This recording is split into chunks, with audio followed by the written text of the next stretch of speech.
Греховете стари, колко ли тежат? Защо решихме да ги носим с нас си? През погледа си гледам, или пък мижа, но вечно нося греховете от дома си.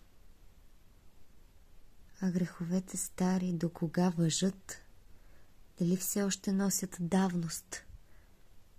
Край нас безгрешни ангели кръжат, все тъй кръжат, бая отдавна.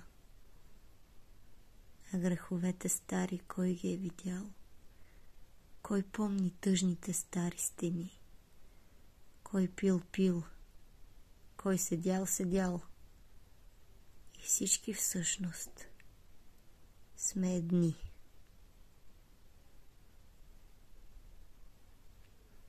А сега стани.